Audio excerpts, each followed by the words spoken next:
अब ये विकलांगों के भी पूछेंगे आप कि तुम्हारी परिस्थिति कैसी है। इसको तो ये भाई को तो कान में सुनाई नहीं देता है, बोलने में बुलाता भी नहीं है।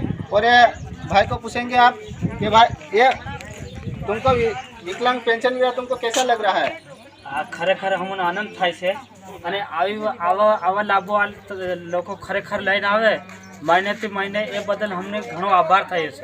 અને આવી રીતે અમારા લોકોથી મજૂરી કામ નહીં થાય એના માટે આવા લાભો મહિને મહિને અમને મળે તો અમારું જીવન બી આગળ વધે।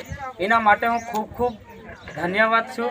અને ખરેખર આવા લાભો અમને મહિને મહિને મળવા જોઈએ અને અમારાથી મજૂરી નહીં થાય, ધંધો નહીં થાય, એના હારું આવા લાભો અમને મળે તો અમારું બી જીવન આગળ ચાલે।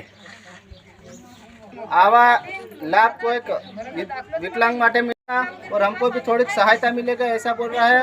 और हमारा जयसवाल शहर को तुम क्या बोलना चाहते हो? आप हमारा जयसवाल शहर के बारे में क्या? खूब खूब अभिनंदन मानता हूँ जयसवाल साहब को। बहुत खरेखर आवा लाभ हमारा माटे लઈને આવવું જોઈએ। खरेखर खूब खूब हम आनंद થાય છે। भाई कह रहा है कि हमको बहुत बहुत आनंद हो रहा है कि ये लाभ हमको मिला। और हमारा जयसवाल सर को भी धन्यवाद बोलता है।